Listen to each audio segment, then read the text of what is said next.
Welcome to the podcast, Paulo. I am so excited to have you. How are you doing? I'm doing great, Calan. Thanks for having me. I'm so excited for today as well. Yeah, I'm super excited to dive into this topic because we haven't really had anybody who's been here who started a business that's not like their native language and coming to a new country and all that stuff. So I'm really excited to see what your experience is in your journey of being an entrepreneur. So in saying that, kind of how was your journey becoming an entrepreneur in Canada? Paint that picture for us. Oh my God, exhausted. This is the journey. Like I want to share this with your audience. Some people think, okay, as because being an entrepreneur is like the fever nowadays, right? And then I'm from Brazil, so when I came here and I faced like the language barrier, like all the business structure is totally different than the one that I used to do it in Brazil. I was like, no, I'm dead. I cannot do that, right? But thank God we have some organizations and some resources that we can use here in Canada and helped me to launch in the Canadian market. But it was like I've been working on my business plan for at least 2 years before I launched the market. Okay, so and did you have the same business in Brazil that you brought up to Canada, or is it a different? No, it's completely different. In Brazil, I used to be a real estate broker, so I used to have my own office in there and a few employees as well and a business partner. So here in Canada, I'm doing like the cake that I used to bake since I was 13. And I make this lovely cake protected by law in Brazil, my main product in Canada. So I came from a service to a product, right? So it's a two different business model. Yeah, very different. What's it like being in the product business, where you actually have a physical food product that you're delivering to people? Because I can only imagine you're dealing with like expiration dates and all these things that a service-based person doesn't have to worry about. This is why I use the word in the beginning, exhausted. In the beginning, until you figure out your process, your procedures, your operations, it will take time. So as you said, the cake, it's a really delicate product, right? So you have the texture, you have the taste, you have the right temperature in the oven, and if you miss one step, it's gonna be a totally disaster, and it's not gonna taste well, and it's not gonna be good. So it's a really delicate step-by-step process until you finish that, until you have your measurements, your numbers. I will say after 1 year, so now my operations is working really well. But before I was measuring everything and then knowing the customer is a totally brand new customer base. So we need to know if this product here, people are like, oh no, it's too sweet. It's good. It's not that good. So we are, trying to dip into this um, have like ocean of possibilities Okay. and the niche as well. When you bring to your niche, so you start to building your persona as a business. Yeah. Would you say that going through that experience, it was more difficult than you thought it was going to be setting it up? Yeah, yeah, absolutely. So you have You're like, yeah, it was uh hard. it was hard. God damn it, it was. Why? Because you have your expectations as everyone in your life. So you have your expectations, how it's gonna work. And then when you face reality, so it's sometimes it's on the opposite what you thought before. So when you deal with cash flows, when you deal with marketing, SEO marketing strategy, and then sales channels, all that stuff that it's related to an operation business, like the food business like mine. As I said, until you know the procedures, the process, the step by step that you are doing it, it is good. It's going to be hard. Absolutely. You need to um, make sure that you have the most powerful resource in your life as a entrepreneur or as a business owner, which for me is mental health. It's not like money matters, of course, agree, but as soon as you have your mind working well and this business structure or business model that you are setting up, so you are good to go Yeah, because your mind control everything, right? So definitely. business business plan is important. Absolutely it is. So you have, the steps, the controlling procedures is super important as well. But before everything, it comes to your mental health. This is the Yeah. most powerful resources for us. Would you say that that first year of setting all of this up, of going through the processes of setting up a business in Canada and going through the processes of making the physical product and getting the procedures in order, what was your mental health like during that year? You need to be prepared, right, for unexpected situations, for unexpected expenses, especially that we live in Canada and it's a seasonal country, right? So during the winter we have when customers behave during the summer. It's totally different when everyone want to go outside and enjoy the summer and buy cakes and ice creams and brownies, cookies. So during the winter, so most of the people that I know normally they go to Florida. Or Puerto Vallarta. Exactly.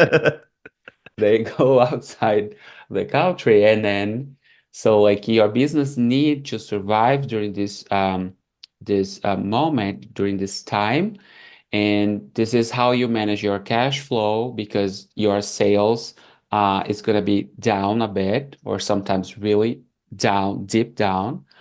So you need to be able to manage that, and sometimes when you do not know this how how Canada business works here, you're gonna say, "Oh my God, it's because I'm not selling it. It's because my product's not good enough. People are not coming." You will never think about the winter, about how hard it is, how much energy we need to put to go outside during the winter after business hours or after a snowstorm. We just had one last week. It Yeah. wasn't that bad anyway. So it is hard. So people think in a different way when they need to buy something, right? Definitely. It is And definitely seasonal here. I notice myself, I don't go out nearly as much in the winter because I mean, I'm lucky I work from home. I have my office here in my place, so I don't have to the go same. out unless I need to get groceries or something like that. And it's usually just like across the street and then back. And your socials, it's like maybe you have one thing a week. I do dodgeball, stuff like that. But in the winter, a lot of people do tend to kind of hibernate. You should think of doing some marketing around the cakes as like the comfort food, like the winter cozy comfort food. So it's like, get these cakes, get them delivered. They're Exactly. magical. Now we Exactly. have now we have all the sales channels working, deliveries, the shipment, everything, right? But before we didn't. So Hmm. this is how we figure out, okay, we have this moment, we have this season now, how we can work to maintain or also sometimes increase our sales, right? So this is how we are developing strategies to move forward. Yeah, and that I think it's really something entrepreneurs need to pay attention to is the seasonality in your business. You're not going to know that your first year. You're going to only be able to learn that as you're going through the processes, as you're doing the entrepreneurship and being an entrepreneur. That's when you learn these lessons that you can't learn before you start. And you need to like push through and kind of get through those humps to be able to look back and go, Exactly. oh, I understand now. That was a season. And then you see it again the next year, and you're like, okay, I'm starting to see trends now. Now we can prepare for that kind of a thing. We're busier in the summer, not so busy in the winter. So maybe marketing in the winter needs to be bumped up a little bit so that we can bring that level a little bit up. How has your growth been since you started this business? Um, First year we did let me You don't need to remind. share numbers or anything like that, but Yeah, no, just I try to get in my memory. Well, since we started in 2017, right? So far, in numbers, we used to have like 100 customers yearly in the first year. So now we are, last year, I still have the numbers in my mind. We reach out like around 15,000 customers plus 40 organizations, like corporate customers. nice. So that's been like quite the growth that you've seen over the years to like a little bit more, a little bit more, a little bit more. You've seen the seasons come and go, so you know how all of that works in. What are your plans to take those numbers and to grow into the future of this business? What are your like big business plans moving forward?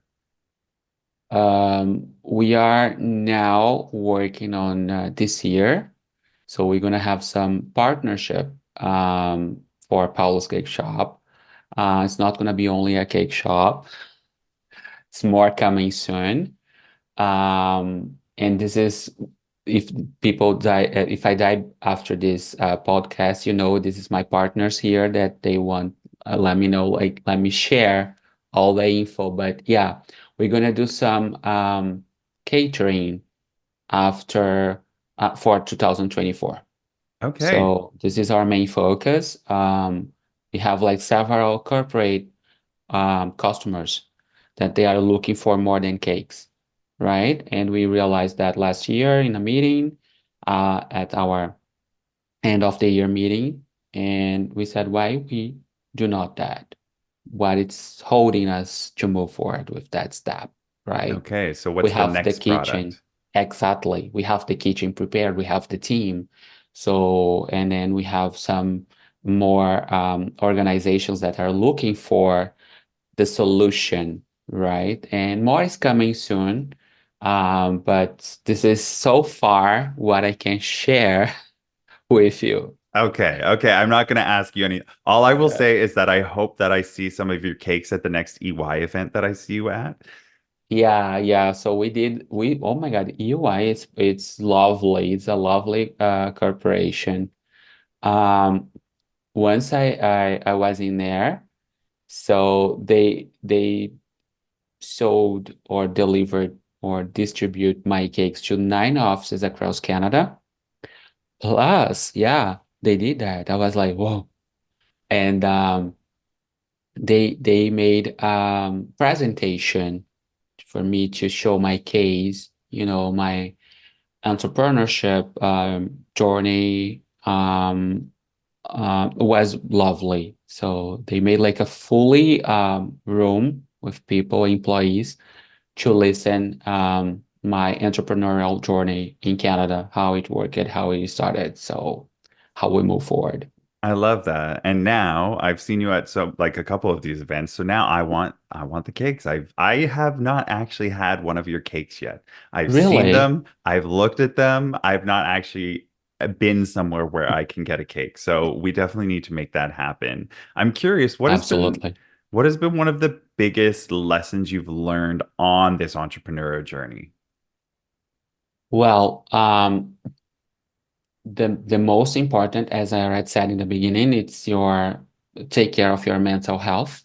So this is one thing that you're gonna need always in your life, right? But in the business, we need to build this resilience process, and to build that, you need, to take care of yourself, take care of your mind, and then see things in a different perspective. Not dying on the first conflict event that you have it, not die if someone um, say, "Oh, your cake is not amazing, it's not good." Okay, thank you. I appreciate your concern, but this is the product that I believe in in there, so this is how I'm gonna move forward. Yeah. And sometimes just one or two, three people that disapprove your product or service is not meaning that you need to change something, right? So you cannot be 100% like accepted for This is in this so true. case. So Everybody just has different preferences. yeah, I'm not saying that you don't need to change like or adjust your product in the market, but once you reach the market, if you did the step by step that we mentioned before, if you did your research, if you brought your product to your niche, if you built a good persona for your customers as a branding, right?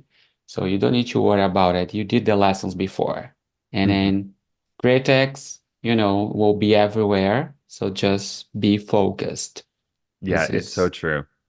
It's so this is true. how it You've got to works. focus on your own lane, stay in there. People are going to say what they're going to say. Hopefully, the majority of it is good. And when the majority of it is good, the few who don't like it, I mean, not everybody's going to not everything is for everybody. And that's really important to remember. Yeah, this is how your mind works. When you have this kind of or this level of maturity, you're gonna be able to identify what is a real critic and what is someone projecting their frustration on you, on your business, on your product or service. This is the difference between them. Yeah, I always say that if it's just a random stranger or person online throwing crap, like take nothing from that. But if there's actual, something coming from a person I respect or that is in the same industry as me or in the same realm or the same world, and I respect them and what they have to say, I'll listen to what they have to say. And hopefully there's grains of like goodness in there. But it might not all be good, but at least they've earned that spot in my life to give me some of that advice. Absolutely agreed with you. And this is going to be my third answer is having a mentor. You need to have a business mentor. So if you are new in this market, if you have no idea how to do it, or if you already know, but you need some advice or some numbers to compare or a second opinion about your next steps, you have to know someone that is in the market more years than you or more time than you or have been failed before. You can learn with them how to move forward and not failed with the same steps or the same mistakes that they made it before. So I think it's really important. I'm not going to say mandatory, but if you can have someone that you trust and you believe in their entrepreneurial journey as well, what they have built so far, what they have learned so far. So catch up that person and hold because it's really important. I have two, one Canadian and one Brazilian. Nice. Do you still have any business down in Brazil or is it all in Canada now? No, I have my previous business partner in Brazil. We are thinking in something for the next years, but he still owns a business in there. But no, my Brazilian mentor lives in here in Canada, and he has a company. He owns a company for 20 years. It's a logistic company. And he knows better than me the Canadian market, how it works. And for the Canadian team, I have this perspective. So how I would like to see a product in the shelf if I am Canadian. What is the colors perspective? Like let's figure out the price and all the components of the product. So I need your perspective to tell me that because I have no idea, right? Yeah. What was So out of that, what was the most shocking thing that you felt when you first came here and you were experiencing all of this? Not only were you having a culture shock, as you do, I've moved in and lived in different countries, but what right. surprised you the most about the kind of consumerism in Canada versus in Brazil? Um, well, say I will talk about my product, of course. The sweetness, the sweet level or the high sugar level we have in Brazil and we do not have here in some products, right? So here I think people appreciates more the taste of the ingredient. This is why we adjusted all. our all recipes for a Canadian, we call Canadian taste. So before, if you are Brazilian and you order our cakes, you're gonna feel like the huge difference between Brazil and Canada. There is so sweet. So you taste the sugar first and then the ingredient. So here, when you buy a blueberry muffin, for example, you can feel the blueberry inside the muffin, right? You can have that sensation that the fruit is inside, not the sugar, you know. Mm. So this is how we adapted and adjusted our product to the Canadian market. And in my opinion, is the huge or the big difference between the same product here and in Brazil. So what you're saying, if I ever launch anything in Brazil, it better be extra sweet. Is you better have water with you because the the cakes and the donuts, everything in there is it's sweeter than in here. That's wild because I think like stuff here, like I loved baked goods. Baked goods is like I don't like candy or anything, but baked goods is my favorite thing. And I prefer like a nice middle sweetness. Like I've had things and I'm like that is way too sweet for me and I can't even enjoy it because it's so sweet it hurts my teeth almost. Yeah, I agree with you. And also it's not tasteful. So it means sometimes you just have a spoon of sugar and put it in your mouth, right? So we need, well, I appreciate when we have something tasteful, something that's unique. It's deliver something different to you, right? So guava paste is so sweet in Brazil. So we bring we ship right from there to here. But here we do one process that we decrease the sugar level in the guava paste. This is why our cake is so tasteful and it's not sweet as in there. So Perfect. we make this adjustment. Nice. I'm interested. Did you have any help in regards to like when you launched your business? Was there any grants or any programs that helped you kind of start and grow your business? Yeah, we have several programs and grants here in Ontario. We are located and based in Toronto, right? So actually the kitchen is in Mississauga, but still Same, but here. different. Yeah.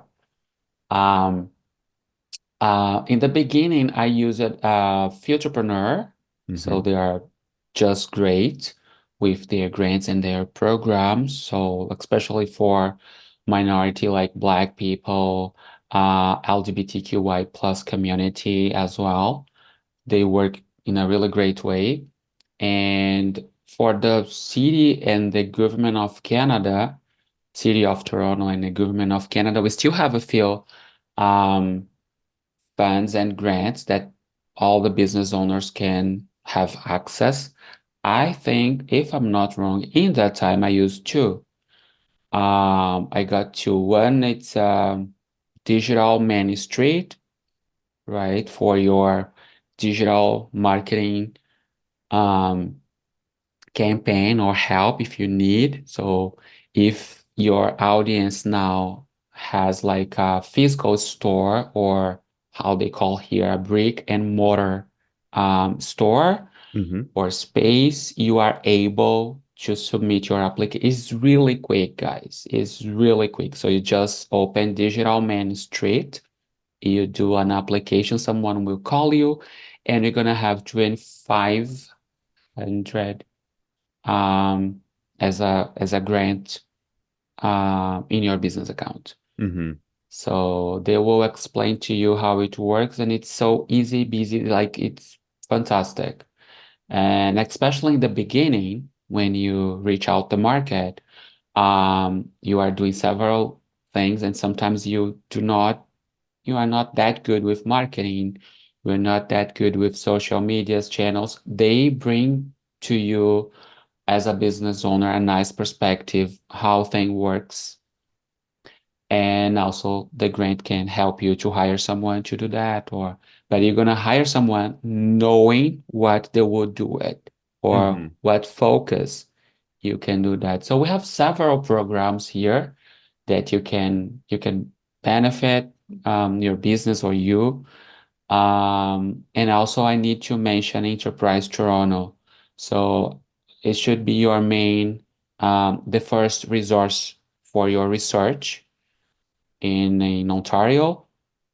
If you want to bring your business to a market, if you are bringing a service and you would like to know how or where your audience is, how you can do that in different levels, they have the resources, they have the numbers that they can share with you. Okay. And Enterprise Toronto, it really helped me that time. Nice. Did they have any grant programs as well, or that was more of a services they help you kind of set things up and give you They information? have they have grants. I didn't use in that time. I used only the service because I was in the starting stage of my business. So I was doing like the business plan, and then I will see like doing the research. So I baked the cakes, and I was like it was funny. I'll put in the box and in a backpack, and then I was like going to some places and markets and asking people to taste it and say how from 5 to 10. Someone told me, oh, even one, it's not available. It's okay. It means that I need to change, that I need to adjust. And then I was, moving forward. And this is how it worked. But they have it. They have funds. They have grants as well. And the most important thing, they have information. When we are in the beginning of a business, we do not have any kind of information that you can use to help you, to guide you, right? So when you go in there and you say, I want to open a cleaning services company in Toronto, how can I start? So they will connect you with the business mentoring there. So they will bring some numbers to the table and they will explain to you how this market works. This is only one example that how they work. They have several ways to bring you this kind of information. Awesome. So lots of different programs, lots of different grants, lots of different organizations that offer help to entrepreneurs in Canada. And Yeah. also I know there's tons down in the States as well. Let's finish off with what's been one of your favorite parts about being an entrepreneur? My favorite one as a being an entrepreneur. Oh, it's an intriguing question. Um, but it's the connections that we are able to make in here. So I love to connect with people and listen to their like entrepreneurial journey here in Canada. How was the beginning? How is it going now? Especially people from my community, my LGBTQI plus community. So I'm in both sides, like Canada and Brazil here. And I always try to bring information, to bring, resources to them. And also, let me explain this because I think it's important. I'm a certified diverse supplier as well with CGLCC, and we all are here. And I think it's a really important resource that we can count on it, right? Yeah. That it's an ecosystem support that we have, and being a part of the community in as a certified supplier, it's is so insightful and helpful, in my opinion, because we make this kind of connection and support each other. I normally say to my friends, my other, uh, um, not only the food business, because I'm trying to expand my network always, um, business owners in general, that CGLCC literally holds you, like put you in your arms and say, hey, let's walk together. Of course, you still need to compete for your business, but we compete together. We help each other. The doors are open, it's the seat the table. And the most important thing in there is being a part of CGLCC, the Canada's 2S LGBTQI plus Chamber of Commerce, is that you can be who you are, you Yep. know, without prejudice, without disadvantage for your business. You just be you. So when I'm going to Sobeys and talk to the director in there, like, or the CEO, so they make these connections happens in one event that we have been joined together, and I was me in that event, and I was me in the meeting. So I don't need to hide who I am to make my business happen, you know? So Yeah. this is the most important thing that I need to share here because I think it matters. Definitely. And I would actually say like that's where we met is at a CGLCC's like diverse certified kind of suppliers meeting. There was other people there because I believe it was like the Suppliers Alliance Canada event that we were at that we actually met at. But being both certified suppliers from the CGLCC has definitely been a huge blessing in my life and has brought me, you know, people from all over Canada and then also in Toronto just connected us and even though like some people in same industries or different industries, but when we're together, it's like it's the same as the community. It's a lot more of a family vibe than it is a competition vibe. And so we all just get to hang out and have fun and enjoy being business people together, which is really, Uh, really awesome.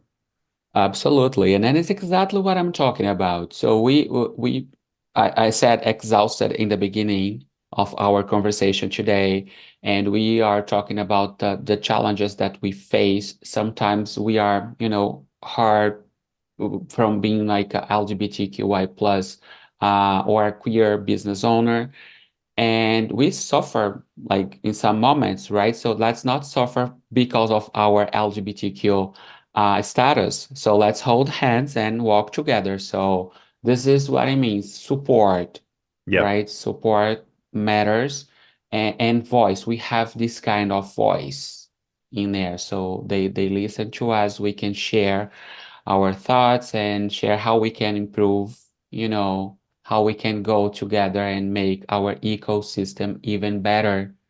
So this is how it works. And I I love agree. that. I agree.